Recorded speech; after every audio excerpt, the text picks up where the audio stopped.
ଏଠି ଗୋଟେ କ'ଣ ପ୍ରବଚନ ହେବ ମୁଁ ମାଇକିରେ କହିବି ଏ ପ୍ରକାରର ମାନେ କାର୍ଯ୍ୟକ୍ରମ ଅଛି ବୋଲି ମୁଁ ଜାଣିନି। ମୁଁ ପ୍ରଥମେ ଗତକାଲି ଗୋଟିଏ କାର୍ଯ୍ୟକ୍ରମ ଶେଷ କରି ମୁଁ ଆସିଲି। ଟିକେ ଆଶ୍ରମରେ 2-4 ଦିନ ଟିକେ ବିଶ୍ରାମ ନେଲେ ଆମର ଯେଉଁ ରାହାମାରେ ଯେଉଁ କାର୍ଯ୍ୟକ୍ରମଟି ସେମାନେ କରୁଛନ୍ତି ସେ କାର୍ଯ୍ୟକ୍ରମଟି ଠିକ୍ ଭାବରେ ହେଇପାରିବ। ଯଦି ବିଶ୍ରାମ ନିଆନଯିବ, କଣ୍ଠକୁ ବିଶ୍ରାମ ଦିଆହେବ ନାହିଁ, ତାହେଲେ କିଛି କଥା ମୁଁ କହିପାରିବି। ମୁଁ ତାଙ୍କୁ ମୋ ବାଟରେ କହୁଛି ଆରେ ଫୋନ୍ କରିକି ବୁଝ, କିନ୍ତୁ ଫୋନ୍ କରି ସେ ଫୋନ୍ କଥାକୁ କ'ଣ ବୁଝିଲେ କେହି ଆଉ ଫୋନ୍ ଫାନ୍ କଲେ। ତାପରେ ଏଠି ଆସି ପହଞ୍ଚିଲା ବେଳକୁ ଗୋଟେ 15 କିଲୋମିଟର ଖଣ୍ଡେ ହେବ କି କ'ଣ ଗୋଟେ ପ୍ରସେସନ୍, ଯାହା ହଉ ଗାଡ଼ିରେ କୀର୍ତ୍ତନ ପ୍ରତି ଆସୁ, ଏମିତି କଥା। ଯାଉ ତାଙ୍କ ନୂଆ ଘରଟି ଦେଖିଲି, ଆଉ ହନୁମାନଙ୍କର ଦର୍ଶନ କଲି। ଏଇ ପବିତ୍ର ବୋରିକି ଗ୍ରାମର ନାଁ ବହୁ ପୂର୍ବରୁ ଶୁଣିଥିଲି। ଆଜି ସେଇ ବୋରିକି ଗ୍ରାମରେ କଥା ବିପଦ କ'ଣ କହିବି ମୁଁ ବୁଝିପାରୁନି, ଖାଲି ତଥାପି ତ କହିବାକୁ ହେବ। ତେବେ ବୋରିକି ଗ୍ରାମର ଗ୍ରାମ୍ୟ ଦେବୀ ସମସ୍ତ ଇଷ୍ଟ ଦେବତାମାନଙ୍କୁ ପ୍ରଣାମ ଜଣାଉଛି। ଏ ଗ୍ରାମର ସାଧୁ ସନ୍ଥ ପଣ୍ଡିତ ସମସ୍ତଙ୍କୁ ବଢ଼ିଆ ପ୍ରଣାମ ଜଣାଉଛି। ମୁଁ ଅଳ୍ପ ସମୟ ଟିକେ କ'ଣ କହିକିରି ପଳେଇବି, କାରଣ ମୋର ଦେହ ଭଲ ନାହିଁ।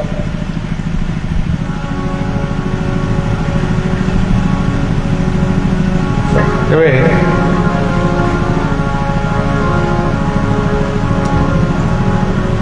ଆମର ମହାପୁରୁଷ ଅଚ୍ୟୁତାନନ୍ଦଙ୍କର ଗୋଟିଏ ସଙ୍ଗୀତ ଅଛି, ନୂଆ ଘର ଖଣ୍ଡି ଦିନେ ପୁରୁଣା ହେବ, ମାରିବ ଶୂନ୍ୟ ଲହଡ଼ି ଥୟ। ଏ ଗୀତଟି ମହାପୁରୁଷ କାହିଁକି ଲେଖିଥିଲେ? ଏ ଗୀତ ଭିତରେ ରହିଛି ଜୀବନର ପ୍ରତିଟି ଜୀବନର ବାସ୍ତବତା।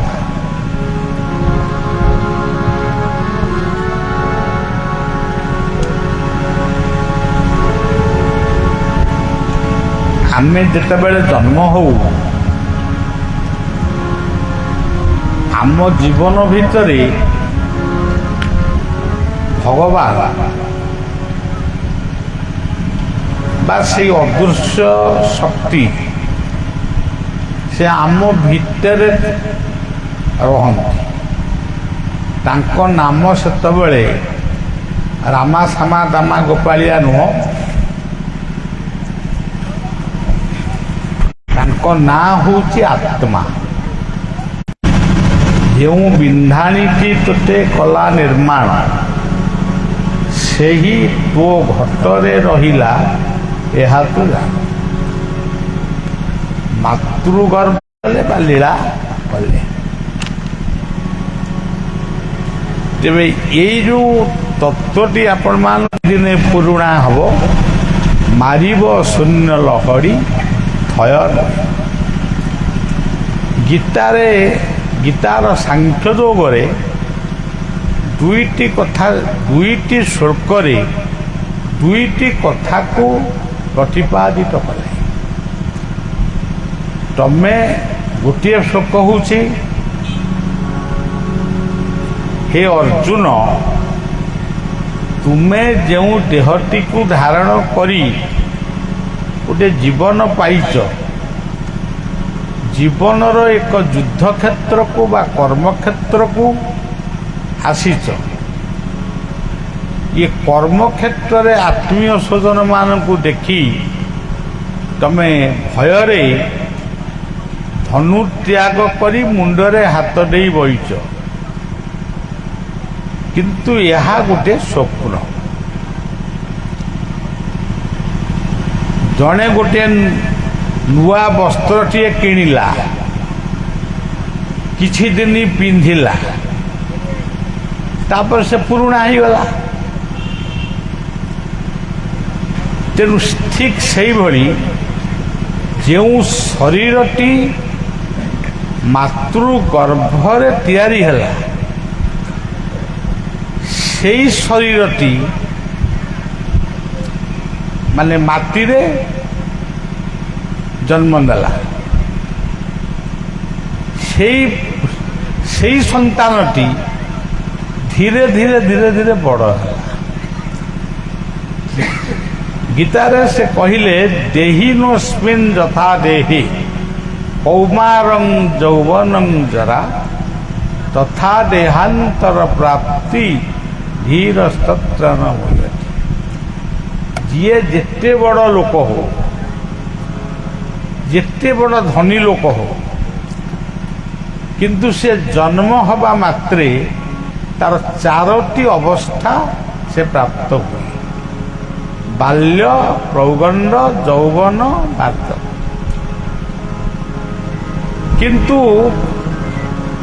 ସେ କେଉଁ ସମୟରେ ଏ ଦୁନିଆରୁ ବିଦାୟ ନେବ ସେ କଥା ମଧ୍ୟ ଆମେ କହିପାରିବା। କିଏ ବାଲ୍ୟକାଳୁ ନେବ, କିଏ ଯୌବନ କାଳରେ ନେବ, କିଏ ବାର୍ଦ୍ଧକ୍ୟ କାଳରେ ନେବ, କିନ୍ତୁ ନିଶ୍ଚିତ ଭାବରେ ଜନ୍ମ ସହିତ ମୃତ୍ୟୁ ନିଶ୍ଚୟ ରହିଛି ଆଉ ରହିବ। ତେଣୁ ଏ ଜୀବନ ହେଉଛି ଗୋଟିଏ ସୁନ୍ଦର ଫୁଲ। ଯଦି ଆମେ ଭଗବାନ ଯିଏ ଆମକୁ ଜନ୍ମ ଦେଇଛନ୍ତି ତାଙ୍କରି ପାଦରେ ଯଦି ଇଏ ଜୀବନକୁ ଆମେ ସମର୍ପିତ କରିପାରିବା, ବା ଆମେ ନିଜେ ସମର୍ପଣ ହେବା। ଯେମିତି ପୂଜା କରିସାରିଲା ପରେ ବ୍ରାହ୍ମଣମାନେ ଆମକୁ ଫୁଲ ଦେଇକିରି କୁହନ୍ତି ପୁଷ୍ପାଞ୍ଜଳି ଦିଅ, ଠିକ୍ ସେଇଭଳି ଜୀବନର ପୁଷ୍ପାଞ୍ଜଳି ହେଉଛି ଆତ୍ମସମର୍ପଣ। ସେଇ କଥାଟା ଯାହାର ଠିକ୍ ହେଇଯାଏ ସେଇ ଲୋକଟିଏ ଦୁନିଆରେ ଶ୍ରେଷ୍ଠ ମଣିଷ ବୋଲି ବିବେଚିତ ହୁଏ। ସେ ହେଉଛି ଆତ୍ମସମର୍ପଣ। ସେଥିପାଇଁ ଭାଗବତରେ କହିଲେ, ଭାଗବତରେ ଲେଖା ଅଛି ମୋତେ ସମର୍ପି ସୁତବୀତ ସେନୁ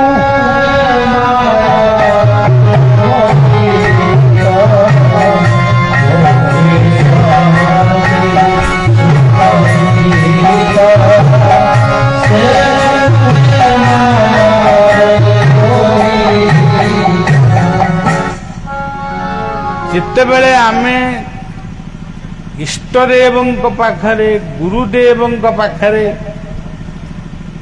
ବା ଗୁରୁଜନଙ୍କ ପାଖରେ ଆମେ ନିଜକୁ ସମର୍ପଣ କରିପାରିବା, ସେଇ ଗୋଟିକ ହେଉଛି ଜୀବନର ଶ୍ରେଷ୍ଠ ଲାଭ। ରୋଜଗାର କଲୁ, ଏତେ ଖର୍ଚ୍ଚ କଲୁ, ଏତେ ସଞ୍ଚୟ କଲୁ, ସେଗୁଡ଼ାକ ଲାଭ ନୁହେଁ, ସିଏ ସବୁ ଏଇଠି ରହିଯିବ। ସେଇଥିପାଇଁ ଭାଗବତରେ ଆଉ ଗୋଟିଏ ପଦରେ କହିଲେ ମନୁଷ୍ୟ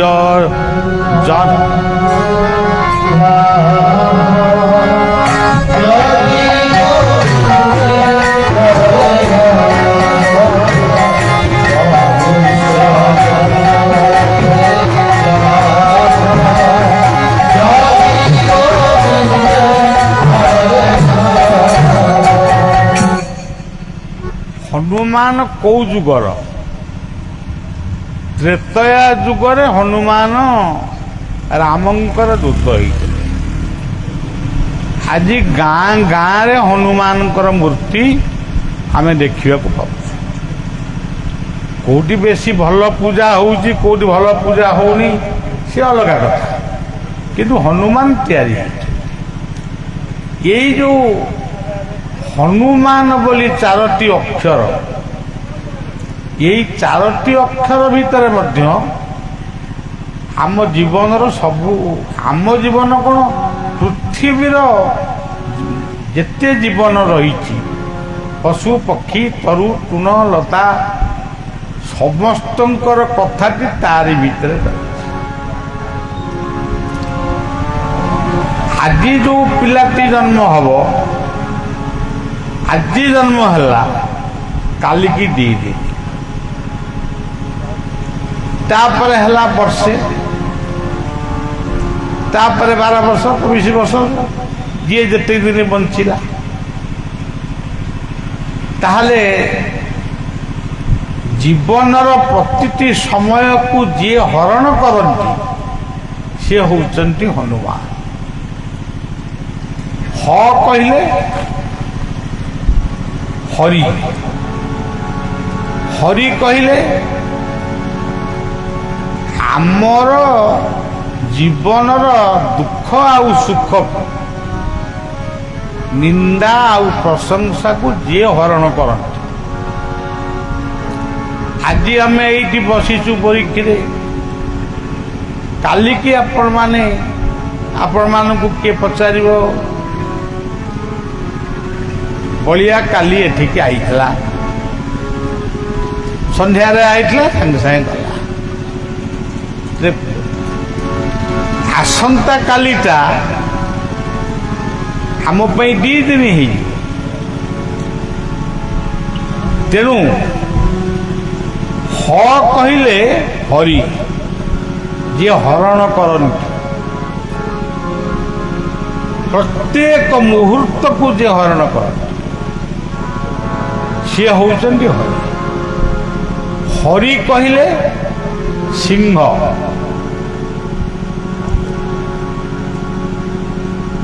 ସିଂହ କିଏ? ଭଗବାନ ପ୍ରହ୍ଲାଦଙ୍କ ପାଇଁ, ପୁତ୍ର ପ୍ରହ୍ଲାଦଙ୍କ ପାଇଁ ଆଉ ହିରଣ୍ୟକଶ୍ୟପଙ୍କୁ ମୁକ୍ତି ଦେବା ପାଇଁ ଯିଏ ସ୍ତମ୍ଭରୁ ଆବିର୍ଭୂତ ହେଇଥିଲେ, ସେ ଆବିର୍ଭୂତର ମୂଳରେ ଥିଲା ବିଶ୍ୱାସ, ଦୃଢ଼ ବିଶ୍ୱାସ।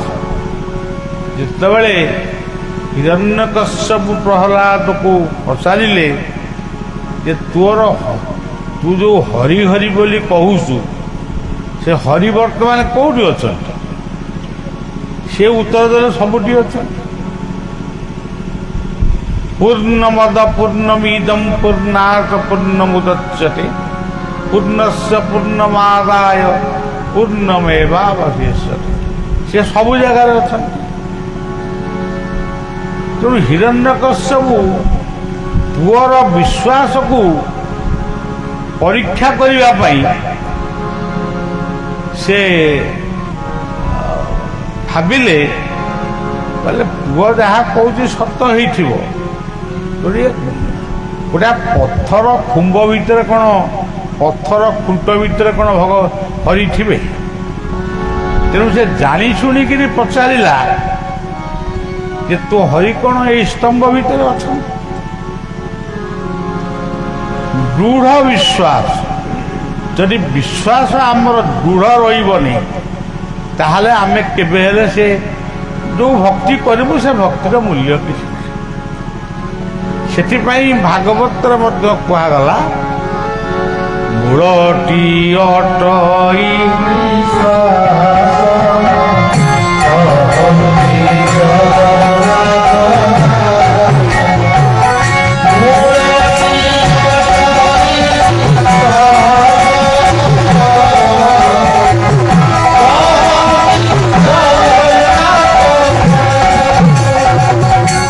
ଆଉ ଗୋଟିଏ ପଦରେ କହିଲେ, ବିଶ୍ୱାସ ବିନା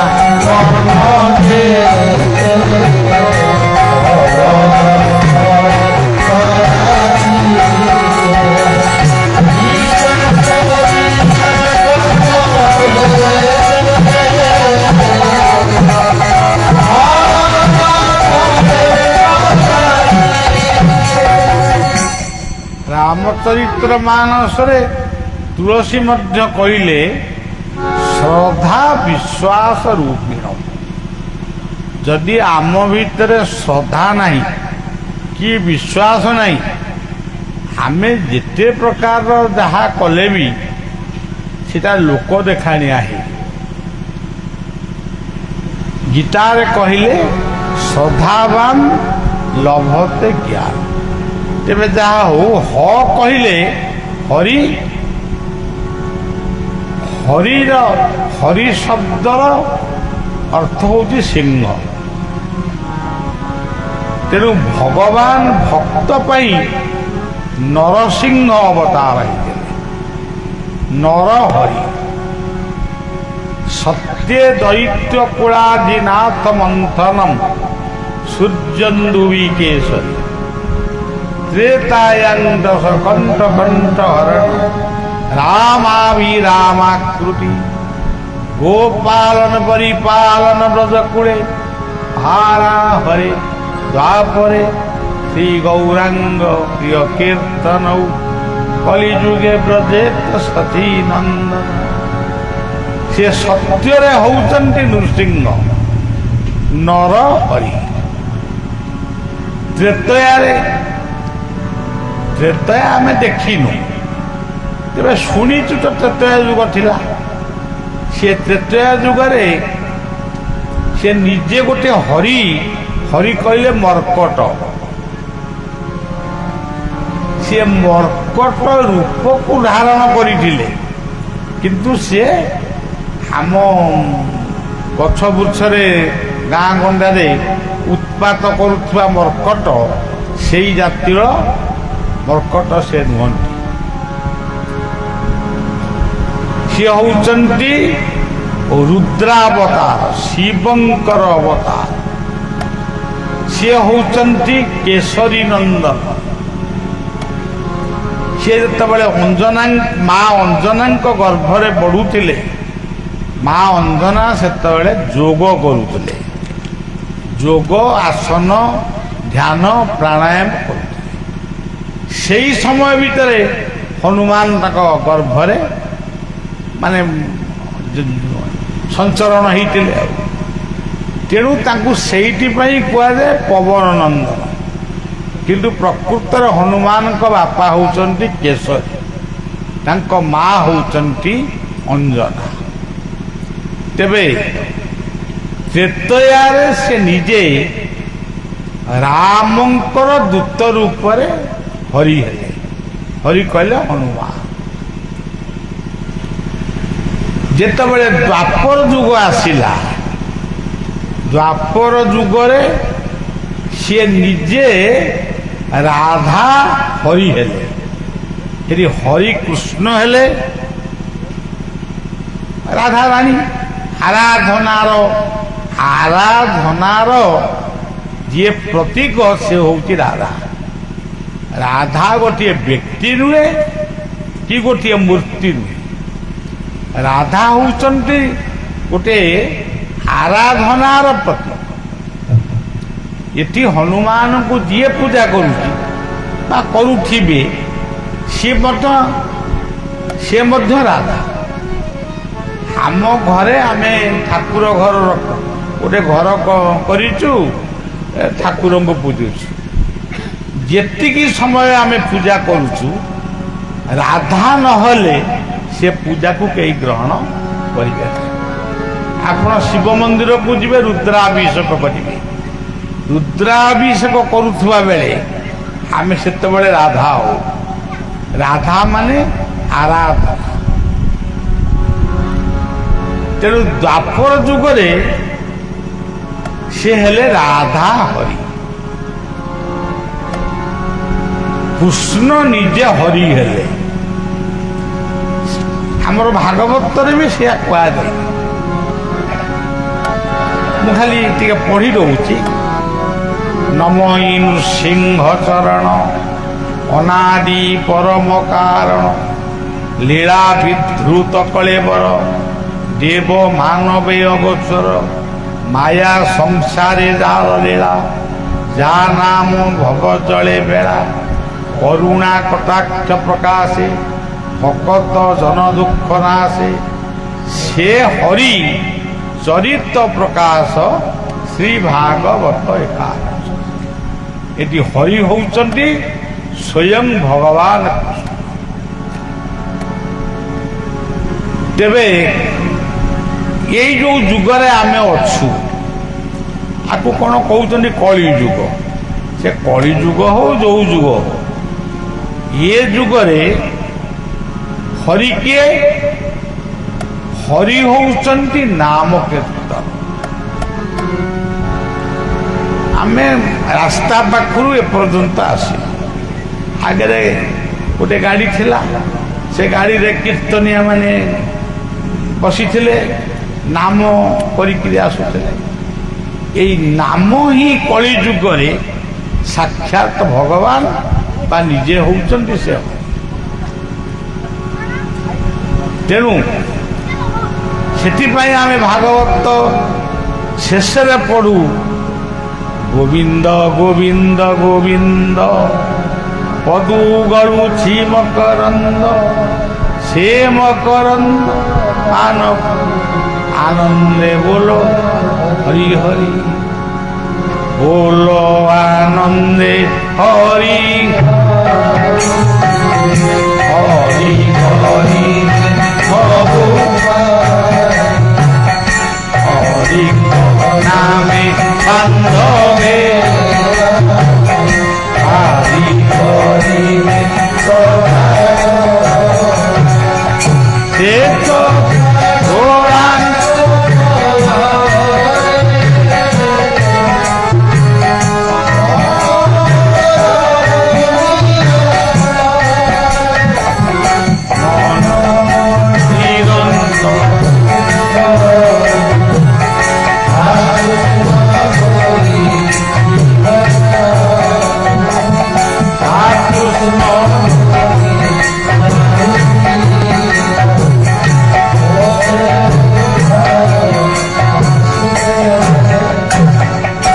ତେଣୁ ସଜ୍ଜନ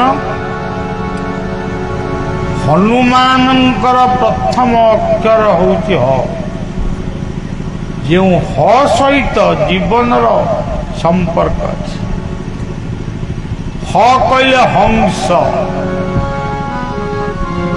ହଂସ କାହାକୁ କୁହାଯାଏ? ଏଇ ଯୋଉ ଆମର ଅଚ୍ୟୁତାନନ୍ଦ ଗୋଟେ ହଂସ କଥା ଲେଖିଛନ୍ତି। ବାଇ ମନ ହୋ ବସି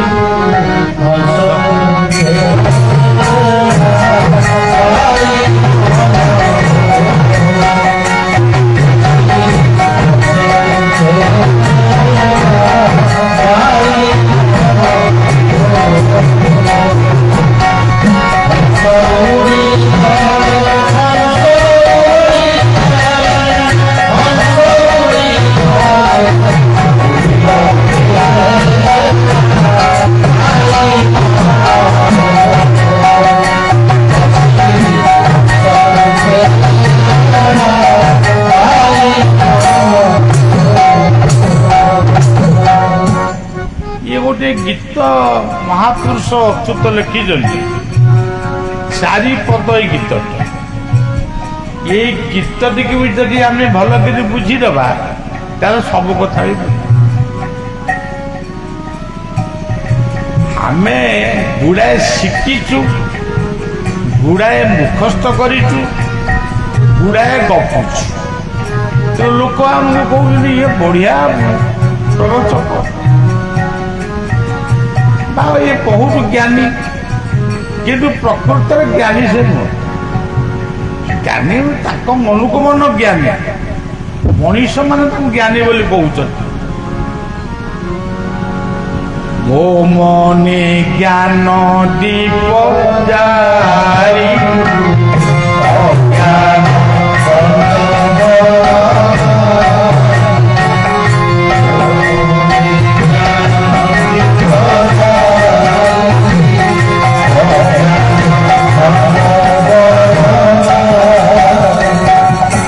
ଆଉ ଗୋଟେ ପଦରେ କହିଲେ ଭଲ କଥା ଦିଏ। ତମେ ରାମାୟଣ ମୁଖସ୍ଥ କରିବ, ଭାଗବତ ମୁଖସ୍ଥ କରିବ, ଗୀତା ମୁଖସ୍ଥ କରିବ, ଆମେ ବସିକିରି ମାନେ ଭାଷଣ ଦେବାକୁ ଯିବୁ। ଇଏ ଗୋଟେ ଅଲଗା ଜ୍ଞାନୀ, ସିଏ ଜ୍ଞାନୀ ଭଗବାନଙ୍କ ରାଜ୍ୟର ଜ୍ଞାନୀ ନୁହେଁ। ପ୍ରକୃତରେ ଜ୍ଞାନୀ କିଏ? ସେଇ ଭାଗବତରେ କୁହାଯାଉଛି, ମୁଁ ଯାକୁ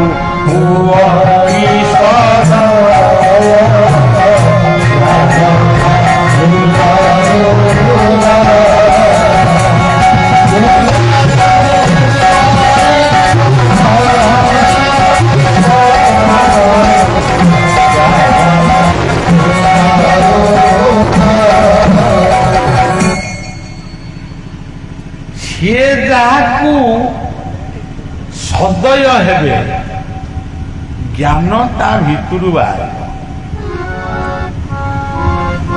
ଆପଣ ଦେଖନ୍ତୁ,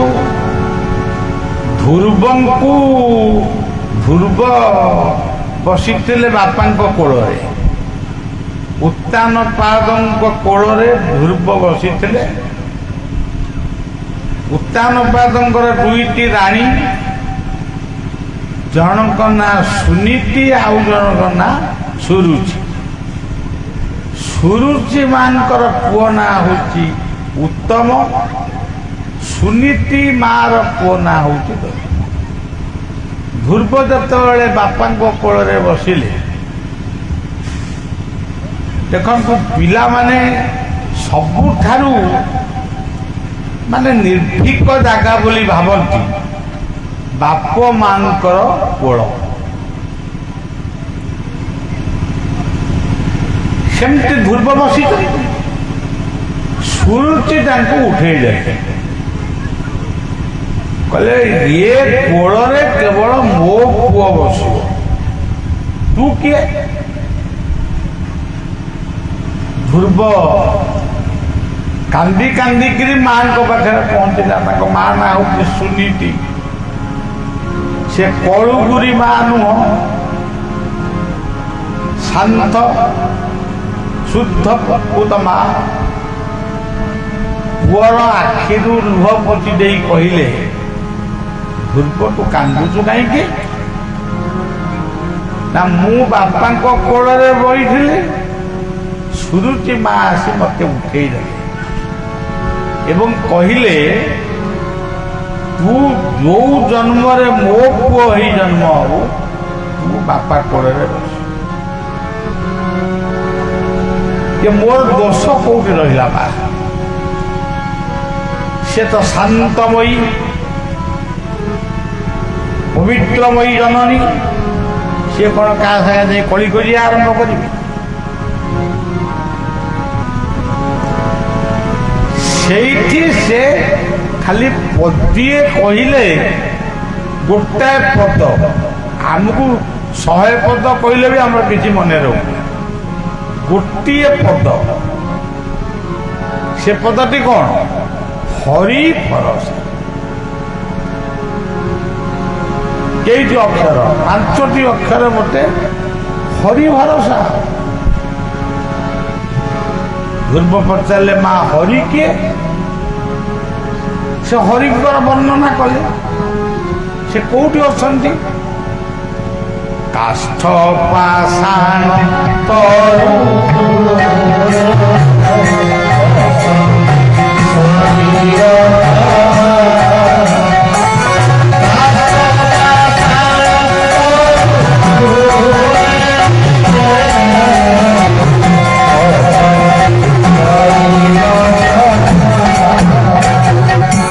ଆଉ ଗୋଟିଏ ପଦ ବି ବୁଝେଇଲେ, ସକଳ ଘଟେ ନାରା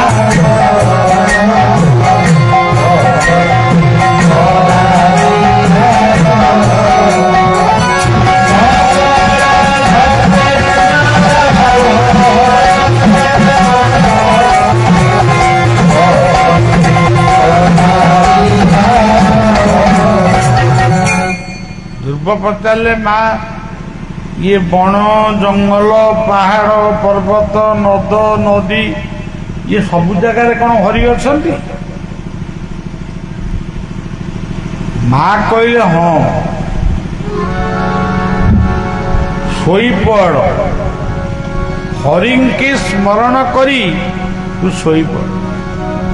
ହରି ସବୁ ଜାଗାରେ ଜଳେ ହରି ସ୍ଥଳେ ହରି, ହରି ଗଗନ ମଣ୍ଡଳେ। ଆଉ ଧ୍ରୁବ ଆଉ ଶୋଇବେ କଣ?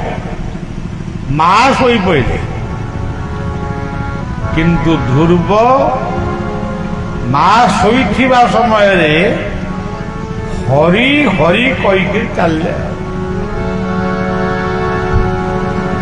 ଗଛକୁ କହିଲେ ହରି, ପଶୁକୁ କହିଲେ ହରି, ତାଙ୍କ ପାଇଁ ଏ ଦୁନିଆଟା ହେଇଗଲା ହରି। ଏଇ ହଉଛି ମୁଁ ଯାକୁ ହୁଅ ଈଶ୍ୱର।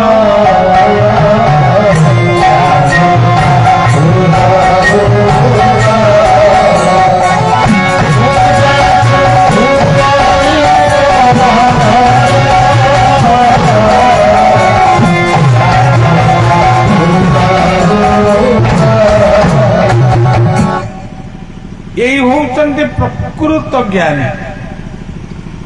ସେ କିଛି ଶ୍ଳୋକ ମୁଖସ୍ଥ କରି ଜ୍ଞାନୀ ହେଇନା, କୋଉ ପୁରାଣ ବି ଧ୍ରୁବ ପଢିନା, ମାଙ୍କ କଥାକୁ ବିଶ୍ୱାସ କରି ଇଏ ଜଗତମୟ ହରି, ଏଇ ଯୋଉ ଭାବନା ତାଙ୍କ ଭିତରେ ସୃଷ୍ଟି ହେଲା। ଆଉ ହରିଙ୍କ ଗପ କଣ ଗପିବେ? ସିଏ ତ ହରିଙ୍କି ପାଇଗଲେ। ଆଉ ଭଗବାନ ବୈକୁଣ୍ଠରୁ, ବୈକୁଣ୍ଠ ଯୋଉଠି ଅଛି ନା, ବୈକୁଣ୍ଠ କୋଉଠି ଅଛି କଣ ନାହିଁ ମୁଁ ଦେଖିନି, ଆପଣମାନେ ଯଦି ଦେଖିଥିବେ ଦେଖିଥିବେ। ତେବେ ବୈକୁଣ୍ଠରୁ ଦେବର୍ଷି ନାରଦଙ୍କୁ ପ୍ରଭୁ ପଠେଇଲେ।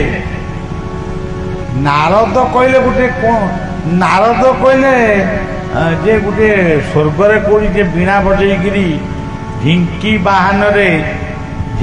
ବାହାନରେ ବସିକିରି ବୀଣା ବଜେଇକିରି ସବୁଆଡ଼େ ବୁଲୁଛନ୍ତି। କୋଉଟା କାହିଁ ଆମେ କୋଉନ ଦେଖିନୁ। ଯଦି ଆମର କୃଷ୍ଣ ଦେଖିଥିବ, ଭାରତୀ ଆମର ଗାୟିକା ସିଏ ନିଶ୍ଚୟ ଦେଖିଥିବ, କାରଣ ସବୁବେଳେ ନାରଦଙ୍କ କଥା କହୁଛନ୍ତି। ତେଣୁ ନାରଦ ହଉଛନ୍ତି ଯେଉଁ କୀର୍ତ୍ତନ ମଣ୍ଡଳୀ ମାନେ ଆମକୁ ପାଛୋଟି ଆଣେ, ସେଇମାନେ ହଉଛନ୍ତି ନାରଦ। ନାରଦ ହଉଛନ୍ତି ଯେଉଁମାନଙ୍କର ଦାନ୍ତ ଦୁର୍ବଳ ହେଇଗଲାଣି। ଆମ ଘରେ ଯିଏ ଅଜା କି ଆଈ, ଏଇ ହଉଛନ୍ତି ନାରଦ। ତେଣୁ ନାରଦ ତତ୍ତ୍ୱ ଆହୁରି ଅଛି। ଯିଏ ପବିତ୍ର ସାମ୍ବାଦିକ ସେମାନେ ନାରଦ, ପବିତ୍ର ରାଜନୀତିଜ୍ଞ ସେମାନେ ନାରଦ।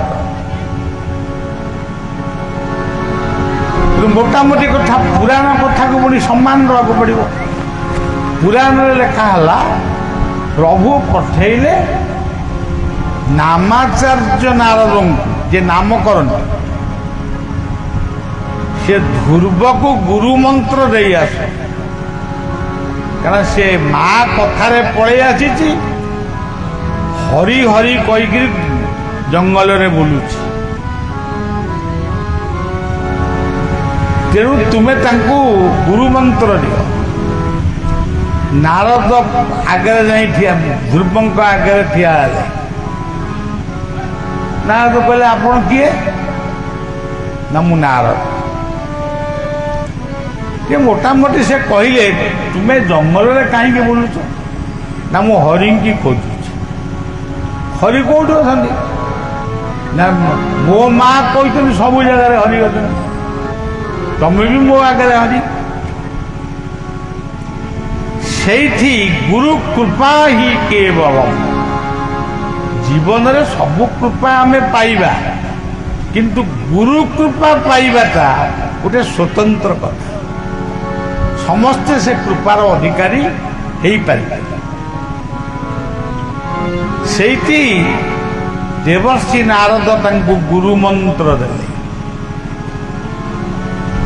କହିଲେ ନାରଦ ଏଇ ମନ୍ତ୍ରକୁ ଜପ କରିବ। ଏଇ ଯୋଉ ପାଖରେ ଯୋଉ ନଦୀ ବହି ଯାଉଛି, ଇଏ ହଉଛି ଯମୁନା ନଦୀ। ଏଇ ଯମୁନା ନଦୀରେ ସ୍ନାନ କରିବ। ବ୍ରାହ୍ମ ମୁହୂର୍ତ୍ତରେ ଏଇ ଯମୁନା ନଦୀରେ ସ୍ନାନ କରି ଏଇ ପାଖରେ ଦେଖ ଯୋଉ ଦେଖାଯାଉଛି ମଧୁବନ, ଏଇ ଯୋଉ ଜଙ୍ଗଲଟା ଦେଖୁଛ ଏଟା ହଉଛି ମଧୁବନ। ସେ ମଧୁବନରେ ତପସ୍ୟା କରିବ, ପଦ୍ମାସନ କରିବ, ହୃଦୟକୁ ଚିନ୍ତନ କରି ଆଖି ବୁଜି ବସିବ। ଏତିକି କହି ଦେବର୍ଷି ନାରଦ ଚାଲିଗଲେ। ସେଇଦିନ ଠାରୁ ସେଇ ମୁହୂର୍ତ୍ତରୁ ସେ ଜପ ଆରମ୍ଭ କଲେ। ସେ ଜପଟି କ'ଣ?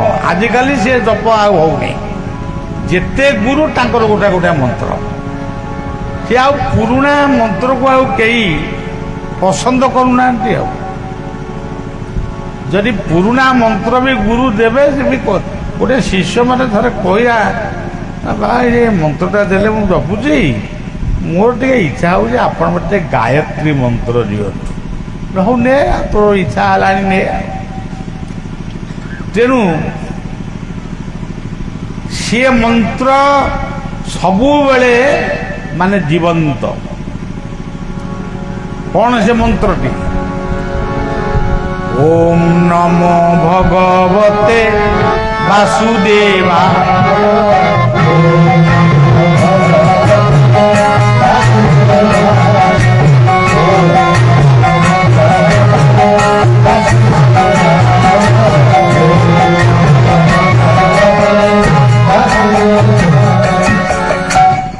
ये नाम ये मंत्रटी होती माने प्रसिद्ध मंत्र।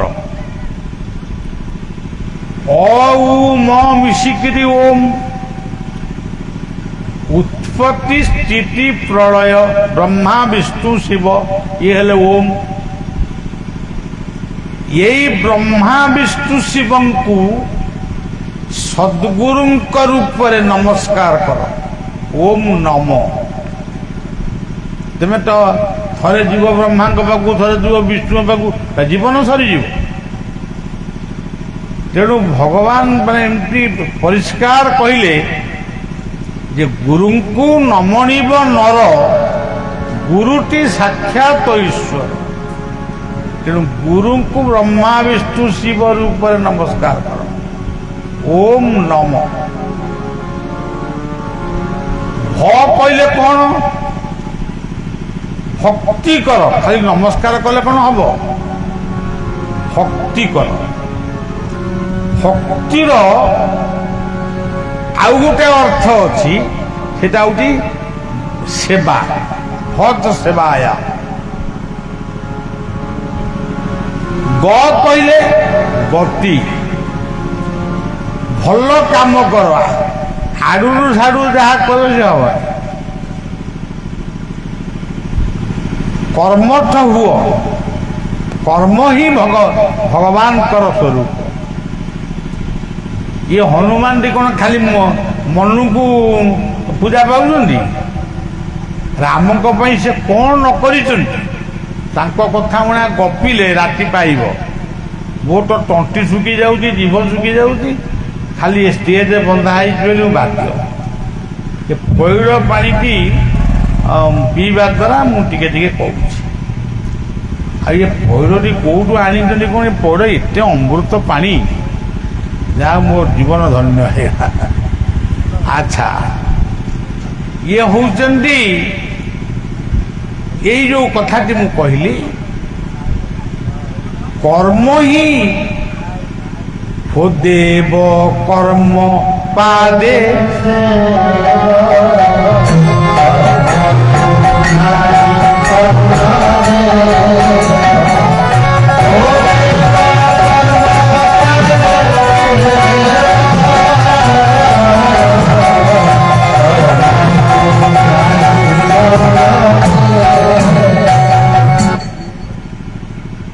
कर्म ही भगवान। पिला माने केवल युवक माने जी थे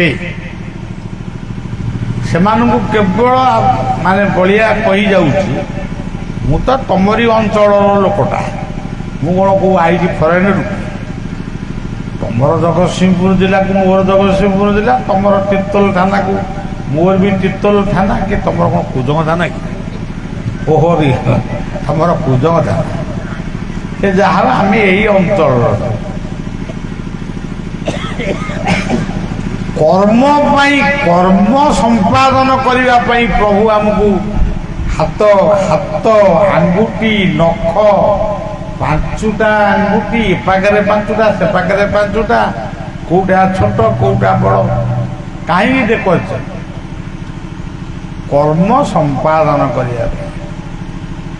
ଆଉ ଇଏ ହାତରେ ଆମେ କର୍ମ କରିବାନି ଯଦି ମଦ ବୋତଲ ଧରିବା ତାହେଲେ କେମିତି ହବ?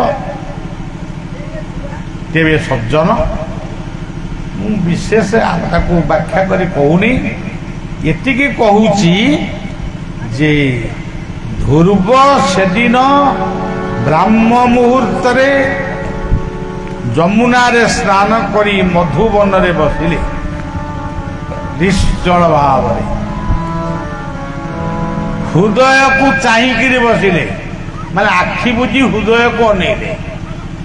ସେ ପରିଷ୍କାର ଦେଖୁଛନ୍ତି ଶଙ୍ଖ ଚକ୍ର ଗଦା ପଦ୍ମ ଧରି ଗୋଟିଏ ମୂର୍ତ୍ତି ଠିଆ ହେଇଛି ତାଙ୍କ ହୃଦୟରେ।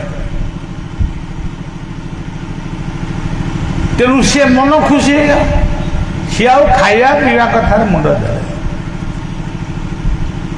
ଯେଉଁଦିନ ଭାବିଲେ ଯେ ମୁଁ ତ ପ୍ରଭୁଙ୍କୁ ଦେଖିଲି, ये दुनियाटा कौन केमिति मुझे देखिपारे ये मधुबनटा केमिति ये सब अनेदेले अनेदेला देखागला पहाड़ पर्वत जंगल पुणी आखि बुझिला बेलू आउ से देखागले बहुत कांदिले बोले प्रभु मते देखा देइथिल मु कौन भूल कली मते आउ देखा हो ना माने मु आत्मविसर्जन करी जमुना को नहीं पड़बी एम सब कहले से पवित्र शब्दटी भासी आसिला ध्रुव ध्रुव शब्दर अर्थ हूँ सत्य ध्रुव तुमर साधना सिद्धि लाभ कर माँ कांदुची राधप्रसाद तुम माँ कांदुची तुम सान माँ भी कांदुचंती जे तुमको बापा कोल तड़ी देते से भी कांदुचंती तुम पुआ हूँ उत्तम ताको बाघ नहीं पड़े तेणु से कांदु बापा भी कांदुचन ध्रुव ध्रुव सी तुमको खोजापी जंगल आड़ को आउच यही हूँ प्रकृत समय तुम्हें जंगल को छाड़ी आगे जाओ बाटर भेटा माने भेट तेणु ये जो कथाटी कहली ये हूँ हनुमान अक्षर नु कहले नुम सच्चिदानंद रूपाय विश्वोत्पत्त्यादि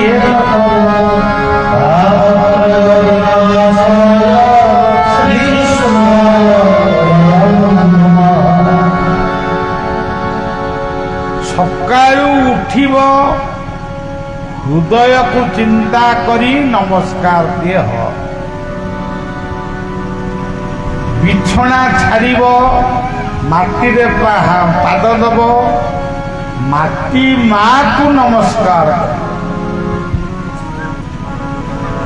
मुह धोइब पानी को गंगा बोली स्मरण करी जल व्यवहार कर गाधई सारिबा परे सूर्यंक उद्देश्य आंजुलाए जल दे नमस्कार कर तुम्हें गाधुआ घरे गाधा कि केनाल रे गाधा केनाल रे जमा गाधे ଏ ଯେଉଁ କେନାଲ ଆମର ତାଳଦଣ୍ଡା କେନାଲ ଯାଇଛି, ଇଏ କେନାଲରେ କଟକର ଯେତେ ଅଳିଆ ମଳିଆ ଭଳିଆ ହଉ ସବୁ ଏଇ କେନାଲ ବାଟେ ହେଉଛି, ଜମା ଗାଧେଇବ। ଆଉ ଯଦି କେତେବେଳେ ପାଣିର ଗୋଟେ ଦରକାର ହବ, ଭଲ କରି ତାକୁ ସିଝେଇବ, ତାପରେ ତାକୁ ଛାଣିବ, ତାକୁ ଥଣ୍ଡା କରିବ, ତାପରେ ବାହାର କରିବ। ଆଚ୍ଛା, ତେଣୁ ନୁମଃ ପ୍ରଥମେ ହୃଦୟକୁ ଚିନ୍ତନ କରି ଗୁରୁଙ୍କୁ ଆଉ ଇଷ୍ଟଙ୍କୁ ନମସ୍କାର କରିବ।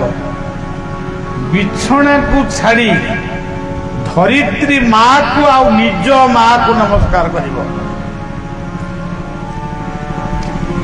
ଜଳ ପାଖକୁ ଯିବ, ତାଙ୍କୁ ଗଙ୍ଗା ବୋଲି ଗାୟତ୍ରୀ ବୋଲି ସ୍ମରଣ କରି ଜଳକୁ ନମସ୍କାର କରିବ। ତାପରେ ସୂର୍ଯ୍ୟଙ୍କୁ ନମସ୍କାର କରିବ। ସୂର୍ଯ୍ୟ ହେଉଛନ୍ତି ପ୍ରତ୍ୟକ୍ଷ ଦେବତା, ସେ ହେଉଛନ୍ତି ଅବତାର, ଭଗବାନଙ୍କର ସ୍ୱରୂପ ହେଉଛନ୍ତି ସୂର୍ଯ୍ୟ। ତେଣୁ ସବୁ ଲେଖା ହେଇଛି ଗୀତା ଭାଗବତରେ। ଏତିକ ପରେ ତାପରେ ତମେ ତମ ବାପା ମାଙ୍କୁ ଯଦି ନମସ୍କାର କରିବ, ସୁନା ପୁଅ ଝିଅ ହବ। ଯଦି ଗୁରୁଙ୍କୁ କି ସନ୍ଥଙ୍କୁ ନମସ୍କାର କରିବ, ଆହୁରି ସୁନା ପୁଅ ହବ।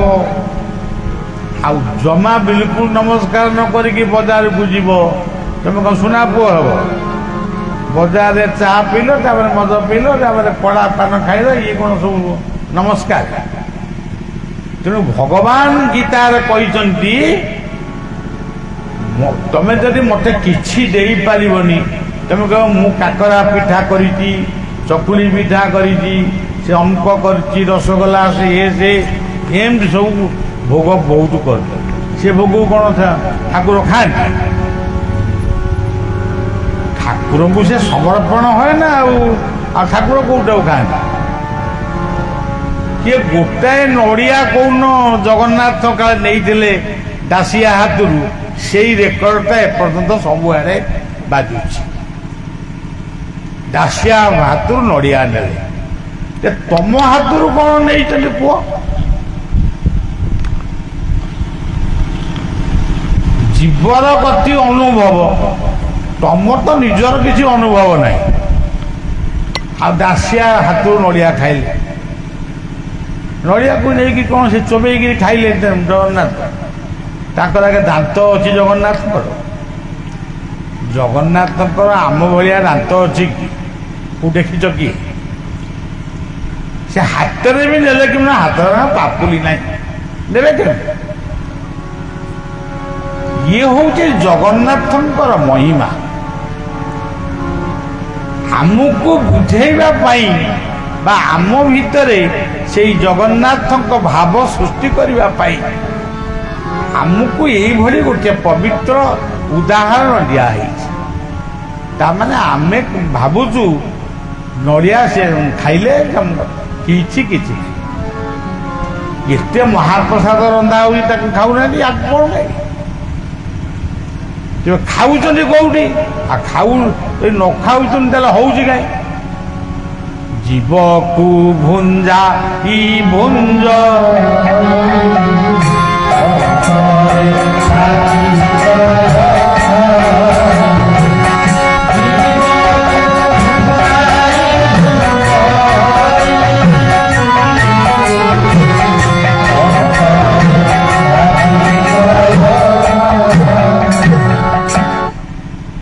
ଆମରି ଭିତରେ ସେ ଖାଉଛନ୍ତି। ଆଉ ଆମେ ଯଦି ସବୁଦିନେ କୁକୁଡ଼ା ଝୋଳ ଖାଇବୁ, ଛେଳି ଝୋଳ ଖାଇବୁ, ଗାଈ ଝୋଳ ଖାଇବୁ, ସେ କ'ଣ ତାକୁ ଖାଇବେ? ସେ ପଇଡ଼ ପାଣିଟା କ'ଣ ଦେଖିଲୁ? ସେଇଟା ଅମୃତ। ଇଏ ଗୋଟେ ସଲିଳ ଅମୃତ ତୁଲ୍ୟ ଦଦ୍ୟୁରାଜୀବାନନ୍ତ। ପ୍ରଥମ ବୟସେ ଦତ୍ତ୍ୱା ତ୍ୱୟମଳ୍ପ ସ୍ମରନ୍ତମ୍ ସଲିଳ ଅମୃତ ତୁଲ୍ୟ ଦଦୁରା ଜୀବନ। ନଡ଼ିଆ ଗଛଟି ଲଗେଇଲା ବେଳେ ଆମେ ମାଠିଆଏ ଖଣ୍ଡେ ପାଣି ଦେଇଛୁ, ମାଠିଆ ବି ନୁହଁ ଅଳ୍ପ। ସେଇ କଥାକୁ ସେ ମନେ ରଖି ସେ ନିଜେ ସୃଷ୍ଟି କରିଛି ଗୋଟେ ଅମୃତ ତୁଲ୍ୟ ପାଣି, ସଲିଳ ଅମୃତ ତୁଲ୍ୟ। ଆଚ୍ଛା ଇଏ ପାଣି ପିଇବ ଆଉ ସେ ପାଣି ପିଇବ, ଠିପି ଖୋଲା ଠିପି ବନ୍ଦ। କେବେ ମୁଁ ଜାଣି ଏ ଦେଖନ୍ତୁ ପିଉଛି, ତମେ କଣ ସେମିତି ପିଇପାରିବ? ତମେ ପିଇବ ମୁହଁକୁ କି ଭେଙ୍ଗୁରା କରିବ, ତଣ୍ଟି ଫଣ୍ଟି ଚଳିଯିବ। ଆଉ ମୁଁ ବର୍ତ୍ତମାନ ଗିଲାସ ପିଇଦେଲେ ଆଉ ଗିଲାସ ପିଇଦେବି ନା ମୁଁ କହିଲି ଗୋଟେ ଉଦାହରଣ କଣ ଆଣିବ ପୁଣି ଲମ୍ବା। ତେଣୁ ସଜ୍ଜନ ଦେଇଥିଲେ ପାଇ, ନ ଦେଇଥିଲେ ପଡ଼ିଆ ବାଇରେ ଗୋଧନ ଚରାଇ। ଆଚ୍ଛା ବର୍ତ୍ତମାନ ମୁଁ କହିଲେ ନୁମ, ନମସ୍କାର ପ୍ରିୟ ଭାନୁ। ଗୀତାରେ କହିଲେ ମତେ ଖାଲି ନମସ୍କାର କର। ଆଚ୍ଛା ମୁଁ କହିଲେ ତ ନୁମ। ଆମେ ଗୋଟେ ପିଲାର ଜନ୍ମଦିନ କରିବୁ, କଣ କରିବୁ? କେକ୍ କାଟି। କୋଉ ଶାସ୍ତ୍ରରେ ଲେଖା ହେଇଛି କେକ୍ କଟା ହବ? ମହମବତୀ ଜାଳିବୁ। କୋଉ ଶାସ୍ତ୍ରରେ ଲେଖା ହେଇଛି ମହମବତୀ ଜାଳିବ? ଏ ଯୋଉ ମା ମାନେ ତମେ ବହିଛ, ତମେ କଣ ସବୁ ପିଠାପଣା ଭୁଲିଗଲେ? ଓଡ଼ିଶାର ଘରଣୀ ବା ଓଡ଼ିଆର ମା ମାନେ ଯେତିକି ପିଠା ଜାଣିଛନ୍ତି, ଭାରତ ବର୍ଷରେ ଏତେ ପିଠା କେହି ଜାଣନ୍ତି। ଆମେ ପିଲାଦିନେ ଯେତେ ପିଠା ଖାଇଛୁ, ଆଜି କହୁଛନ୍ତି କେକ୍ ଖାଇବେ। କେକ୍ କଣ? ତେଣୁ ମନେ ରଖନ୍ତୁ, ଆମ ପିଲାଦିନେ ସତ୍ୟନାରାୟଣଙ୍କର ଶିରିଣି ଟିକେ ଖାଇବା ପାଇଁ 2-3 କିଲୋମିଟର ଅନ୍ଧାରରେ ପଳେଇ ଯାଉ। ସେଠି ଗଣେଶ, ନାରାୟଣ, ରୁଦ୍ର, ଅମ୍ବିକା, ଭାସ୍କର 5ଟି ଦେବତାଙ୍କର ସେ ପୂଜା ହୁଏ। ଯୋଉ ଘରେ ସତ୍ୟନାରାୟଣଙ୍କର ପୂଜା ହୁଏ, ଚାମର ସେବା ହୁଏ, ସିଏ ଘରେ ତନ୍ତ୍ର ମନ୍ତ୍ର ଯନ୍ତ୍ର ପ୍ରବେଶ କରିପାରିବ। ତେଣୁ ସଜ୍ଜନ ମାନିଲେ ଠାକୁର, ନ ମାନିଲେ ନମସ୍କାର ଯୋଉଠି କରିବା କଥା କର। ହନୁଟା କହିଲି ତ, ମା କହିଲେ, ମା କିଏ? ପ୍ରଥମ ମା ହଉଛି ଗର୍ଭଧାରିଣୀ ମା, ପ୍ରକୃତି ରୂପିଣୀ ମା, ଗୋମାତା ରୂପିଣୀ ମା, ଗଙ୍ଗା ମାତା, ଗାୟତ୍ରୀ ମାତା, ଗୀତା ମାତା। ଏତେ ମାଙ୍କ ଭିତରେ ଆମେ ଅଛୁ। କୋଉ ମାକୁ ରସଗୋଲା କିଏ ଖାଇବାକୁ ଦେଇଛ? ଯଦି ଦେଇଥିବ, ରସଗୋଲାଟା ଭଲ ଜିନିଷ ମୁଁ କହୁନି, ଯଦି ପିତା ମାତାଙ୍କୁ ଖୁଆଇ ପାରିଥିବ, ତାଙ୍କ ଠାରୁ ଯଦି କଲ୍ୟାଣ ଟିକେ ଆଣିଥିବ, ସେ କଥାଟା ଆଉ କୋଉଠି ମିଳିବ? ରାହାମା ଗଜଲକ୍ଷ୍ମୀ ଷ୍ଟୋରରେ ମିଳିବନି କି ପାରାଦୀପରେ କୋଉଠି ମିଳିବ? ଗୋଟିଏ ବ୍ୟକ୍ତି ଗୋଟେ ଠାକୁରଙ୍କ ପାଖରେ ଅନୁସରଣ ରହିଲେ, ଆଖଣ୍ଡଳମଣି, ଏଇଟା ସତ କଥା। ତାଙ୍କର ଗୋଡ଼ଟା ପ୍ରଚଣ୍ଡ ବିନ୍ଧୁଛି। ସିଏ ଆଖଣ୍ଡଳମଣି ତାଙ୍କୁ ସ୍ୱପ୍ନରେ କହିଲେ ତୁମେ ତୁମର ବାପାକୁ ପୂର୍ବ ଜନ୍ମରେ ଗୋଇଠାଟାଏ ପକେଇଛ, ତୁମେ ବର୍ତ୍ତମାନ ଯାଅ ତମ ବାପା ଜନ୍ମ ହେଇଛନ୍ତି ଅମୁକ ଗାଁରେ, ଗୋଟେ ମଳିକ ସମ୍ପ୍ରଦାୟରେ ସେ ଜନ୍ମ ହେଇଛନ୍ତି, ତାଙ୍କୁ ବର୍ତ୍ତମାନ 60-65 ବର୍ଷ ହେଲାଣି, ତମେ ଯାଅ ତାଙ୍କ ସେ ନଈରୁ ନଈ କୂଳରେ ଥିବେ, ତମେ ତାଙ୍କୁ ଭେଟ ହବ, ତାଙ୍କ ସାଙ୍ଗରେ ଖାଇବ ଏବଂ ତାଙ୍କୁ ଟିକେ ଗୋଡ଼ ଫୋଡ଼ ଟିକେ ଘଷି ଦେବ, ଆଶୀର୍ବାଦ ଭିକ୍ଷା କରିବ, ତାପରେ ତମେ ସଜ୍ଜନ ଏଇଟା ଗୋଟେ ସତ କଥା। ସିଏ ଭାବିଲା ଏଇଟା କଣ ସତ, ପ୍ରକୃତରେ ଗଲାକୁ ସେ ଗାଁଟି ମିଳିଲା, ସେ ନଈ କୂଳଟି ମଧ୍ୟ ମିଳିଲା, ବୁଢ଼ା ନେଇକିରି ଆସୁଛନ୍ତି ବାଲ୍ଟିଏ ପାଣି, ସେ ବି ଟିକେ ଧରିକି ଆଣିଲା, ଏମିତି ହଉ ହଉ ଖାଇଲା, ଗୋଡ଼ ଫୋଡ଼ ମୋଡ଼ିଦେଲା, ବୁଢ଼ାଟି ତା ମୁଣ୍ଡ ଆଉଁସି ଦେଲା, କହିଲା ଆରେ ବାପା ତୁ ମୋର ପୁଅ ଥିଲୁ କି ମୁଁ ତୋର ପୁଅ ଥିଲି ମୁଁ ଜାଣିନି, ତୁ କହୁଛୁ ମୁଁ ସେତିକି କଥା ବିଶ୍ୱାସ କରୁଛି, ଆଉ ଯଦି ବି ତୁ ଅଜ୍ଞାନରେ ମୋତେ ମାରିଥିବୁ ତାହେଲେ ମୁଁ ତୋ ଗୋଡ଼କୁ ଆଉଁସି ଦଉଛି, ତୋ ବିନ୍ଧା ବରଂ ମାନେ ମତେ ହଉ ତୁ ସୁସ୍ଥ ହେଇଯା। ପ୍ରକୃତରେ ସେ ଲୋକଟା ଭଲ ହେଇଗଲା। ଏଇଟା ମୁଁ ଏଇ 10-30 ବର୍ଷ ତଳର କଥା କହୁଛି। ଯୋଉ ଲୋକଟି ଭଲ ହେଇଥିଲା ସେଇ ଲୋକଟି ମତେ ଏ କଥା କହିଲା। ତେଣୁ ମା କହିଲେ ମାନ୍ୟତା,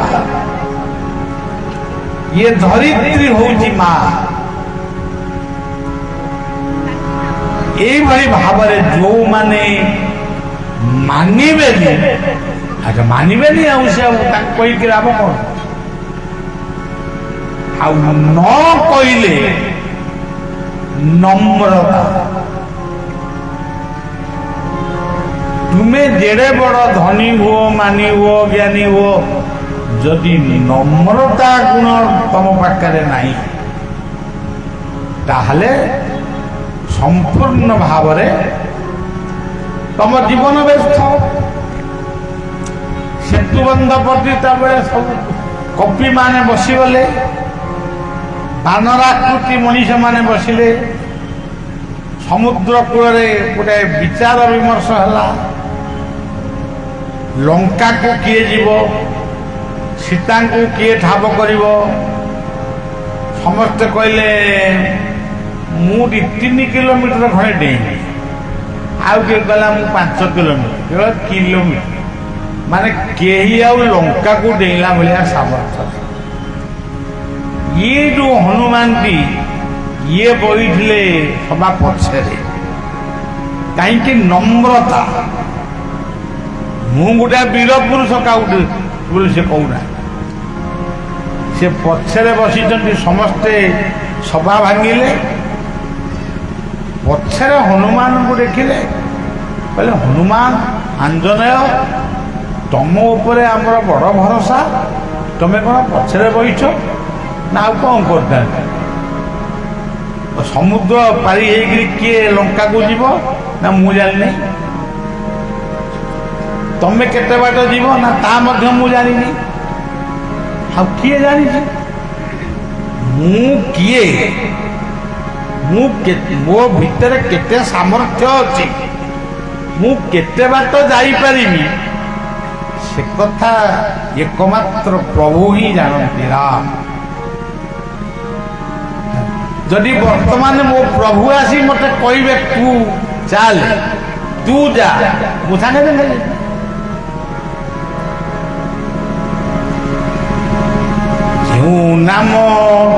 ଯେଉଁ ନାମ ଧରି ପବନର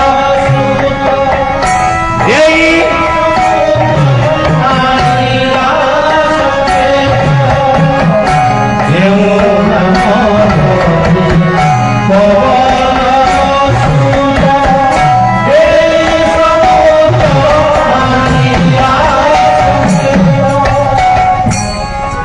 ସମସ୍ତେ ଯାଇ ପ୍ରଭୁଙ୍କୁ କହିଲେ ହନୁମାନ ଏଇଆ କହିଲେ। ରାମ ଆସିଲେ ହନୁମାନଙ୍କ ମୁଣ୍ଡ ଟିକେ ଆଉଁଠି ଦେଲେ, କହିଲେ ହନୁ ତମେ ଯଦି ନ ଯିବ ଆଉ ଯିବ କି? ଉଠିଲେ ହନୁମାନ ବିଶ୍ୱରୂପ ଧାରଣ କରି କେବଳ ଶ୍ରୀରାମ ଏତିକି କହି ଡେଇଁଲେ ଯେ ଗୋଟେ 11 କିଲୋମିଟର ହଉଛି 11-12 କିଲୋମିଟର ଆମ ଭାରତ ବର୍ଷରୁ ଶ୍ରୀଲଙ୍କା ଗୋଟା ମଝିରେ ଗୋଟେ ପର୍ବତ ଥିଲା, ସେଇଠି ପହଞ୍ଚ ସେ ପର୍ବତ ଉପରେ ଠିଆ ହେଇ ଅନେଇଲେ ଲଙ୍କାଟା କୁଆଡ଼େ, ସବୁ ଲଙ୍କା ଉଡେଇଲେ। ତାପରେ ତ ବହୁତ କଥା ହେଲା, ମୁଁ ସେ କଥା କହୁନି ଯେ ନମ୍ରତା ଗୁଣ ଯଦି ନାହିଁ ତମେ କି ଜ୍ଞାନୀ ହବ କି ମହାପୁରୁଷ ହବ କିଏ କଣ ହବ? ନମ୍ରତା ସେଥିପାଇଁ ଭାଗବତରେ କହିଲେ ନମୋଇ ନୃସିଂହ ସ୍ୱର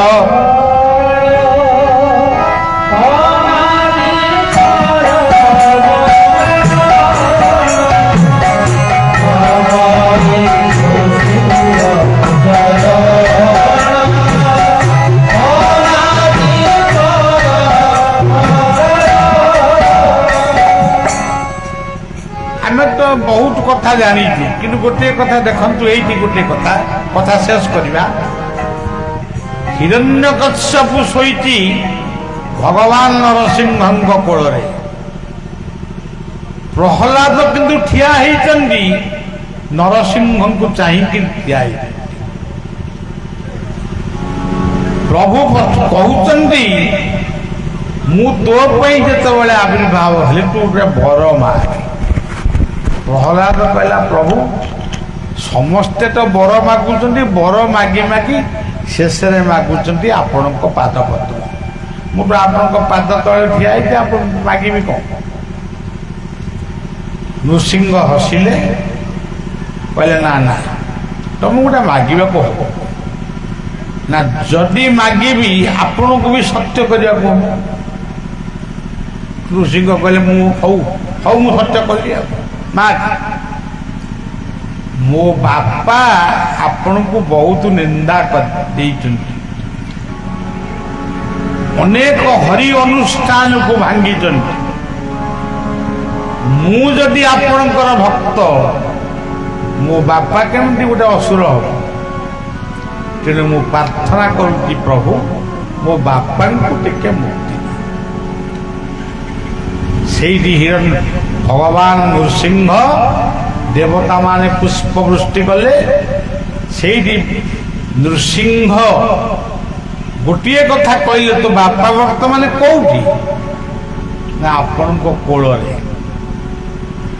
ମୋ କୋଳରେ ଶୋଇଥିବା ଲୋକ ସିଏ କେବେ ନର୍କଗାମୀ ହେଇପାରିବ? ତେଣୁ ସେ ନିଶ୍ଚିତ ଭାବରେ ମୋ ପାଦ ପଦ୍ମରେ ବସେ। ତେଣୁ ସେଥିପାଇଁ ଭାଗବତର ଗୋଟିଏ ପଦ, କେତୋଟି ପଦ ଅଛି, ବ୍ରହ୍ମା ଯେ ମୋହର ନନ୍ଦ ତେରେ ନ ଥାଏ ତୋର ମନ।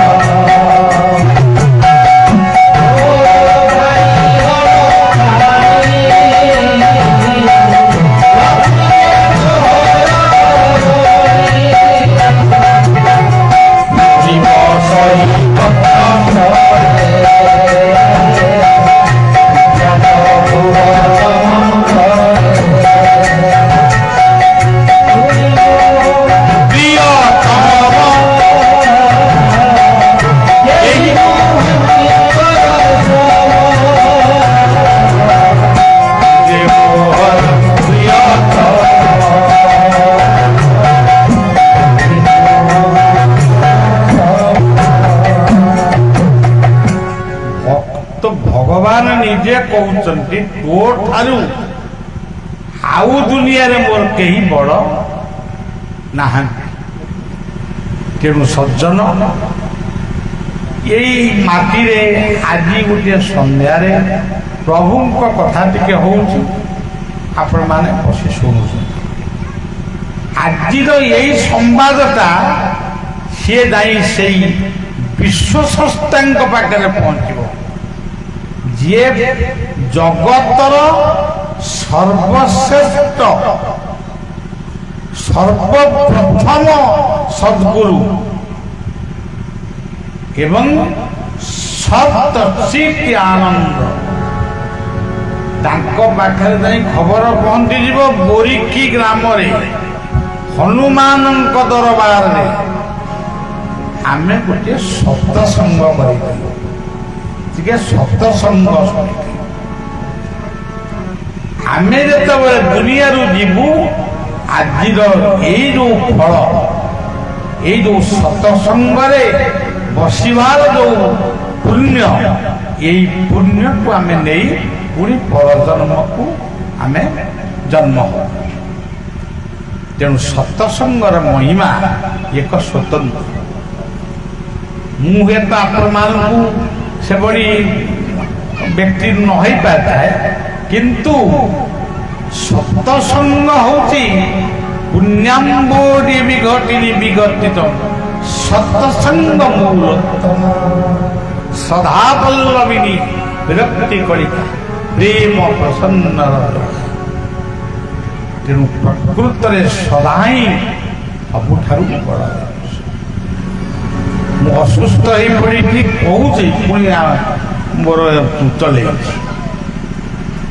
ନିକଟରେ ଆପଣମାନଙ୍କର ଅଞ୍ଚଳରେ ଗୋଟେ କାର୍ଯ୍ୟକ୍ରମ ହେବ, ସମସ୍ତେ ବହୁ ବ୍ୟକ୍ତିମାନେ ସେଠି ଲାଗିଛନ୍ତି। କିନ୍ତୁ ମୁଁ ନିଜେ ମାନେ ମୋତେ ଏତେ ଭୟ ଯେ ଲୋକମାନଙ୍କୁ କହିବି କ'ଣ, ଲୋକମାନେ କ'ଣ ମୂଷା ନା ଚୁଚୁମୁଦରା ଯାହା ମାନେ ତା କହିଦେବି। କେମିତି କ'ଣ ମୋ ଦେହ ଟିକେ ଭଲ ରହିବ, ମୁଁ ଟିକେ କହିପାରିବି, ଆପଣମାନଙ୍କ ସେବାରେ ଟିକେ ଲାଗି ପଡ଼ିବି, ସେଥିପାଇଁ ବ୍ୟସ୍ତ। ଏଠି ଗୋଟେ କାର୍ଯ୍ୟକ୍ରମ, ଏଇଟା ଗୋଟେ ସତ୍ସଙ୍ଗ କାର୍ଯ୍ୟକ୍ରମ ହେଲା, ଆଉ ଗୋଟେ କାର୍ଯ୍ୟକ୍ରମ ରଖିଛନ୍ତି ପତିହରା ମାମାନଙ୍କୁ ସମ୍ମାନ।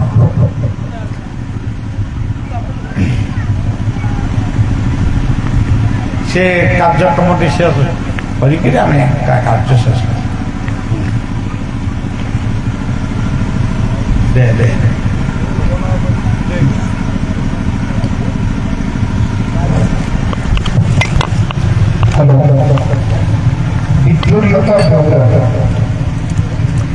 जो पतिहार माँ को श्री गुरुदेव सम्मुखें श्री गुरुदेव जहाँ आम पालन कर विभिन्न समय पतिहार माँ मान सम्मान आज विद्युलता गौर प्रथम विद्युलता गौर मंच को आमंत्रण कर विद्युलता गौर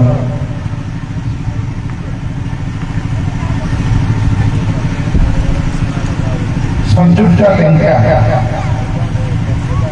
चंद्रमा नायक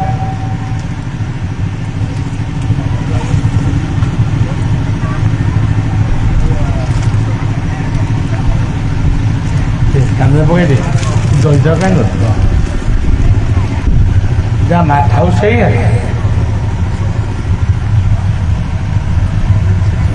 ସେପଟେ ମଧୁରୀ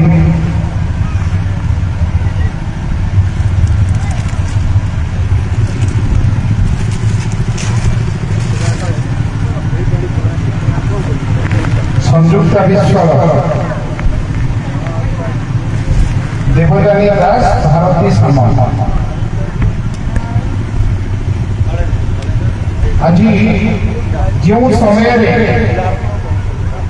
पतिहरा माटी को देखने जो समय समाज अन्य दृष्टि से देखे माँ सर्वदा मंगलमयी श्री गुरुदेव कहती माँ सर्वदा मंगलमयी माँ केवे अमंगली नुहे जो समय मंगल कार्य जो समय विवाह करने जाऊँगी से समय माँ की घर कोणे लुचिकी रोची कहीं अमंगल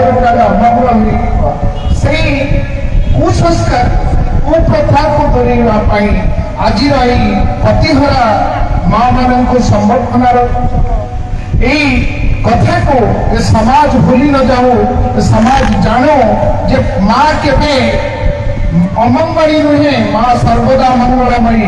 କେବେ ସେ କୌଣସି ସନ୍ତାନ ପାଇଁ ବା ସମାଜ ପାଇଁ ଅମଙ୍ଗଳର ପ୍ରତୀକ ନୁହେଁ, ସେ ସର୍ବଦା ମଙ୍ଗଳମୟୀ। ଜୟ ଗୁରୁ, ଜୟ ଜଗନ୍ନାଥ। ଆପଣମାନେ ସତ୍ସଙ୍ଗ ତ ସବୁବେଳେ ଶୁଣିବେ। ଏଇଭଳିଆ ଅନେକ କଥା ଆମ ଧର୍ମ ଭିତରେ ପଶିଯାଇଛି। ବିଧବା ମା କହିକିରି ଆମେ ଗୋଟେ ମାକୁ ତା ହାତରୁ କାତ ସିନ୍ଦୁର ରେଭେଇ ରହୁଛୁ। ପ୍ରକୃତରେ ମା ହିଁ ମା। ମା କେବେ ଅଲକ୍ଷଣୀ ନୁହେଁ। କିମ୍ବା ଆମର ଆଶ୍ରମରେ ମା ମାନେ କଳସ ବୁଡ଼ାନ୍ତି, ପତିହରା ମା ମାନେ କଳସ ମାଣବସା ଲକ୍ଷ୍ମୀ ପୂଜା କରନ୍ତି।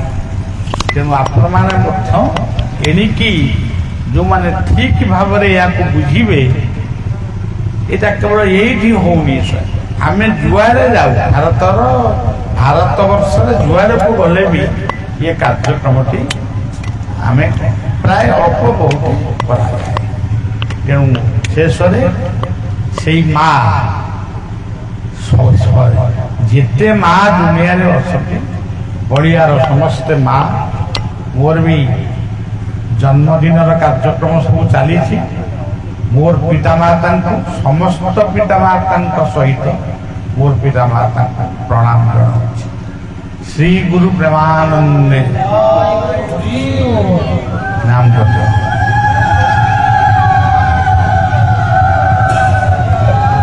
जय राधा रमण हरि बोल, जय जय राधा रमण हरि बोल, जय राधा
ଧରିକି ସମସ୍ତେ ଏଠୁଥିବେ ଏବଂ ଧରିତ୍ରୀର ସମସ୍ତ ଗ୍ରାମବାସୀଙ୍କୁ ନିବେଦନ କରିବି ବ୍ରାହ୍ମଣରେ ଆସନ୍ତା 7, 8, 9 ତିନି ଦିନ ଧରି ଶ୍ରୀ ଗୁରୁଦେବଙ୍କର ଜନ୍ମୋତ୍ସବ ପାଳନ କରାଯାଉଛି ଏବଂ ସମସ୍ତଙ୍କୁ ନିବେଦନ ସେଠି ଉପସ୍ଥିତ ରହିବେ ଏହି ପବିତ୍ର କାର୍ଯ୍ୟରେ ଯୋଗଦାନ କରିବେ। ଜୟ ଗୁରୁଦେବ।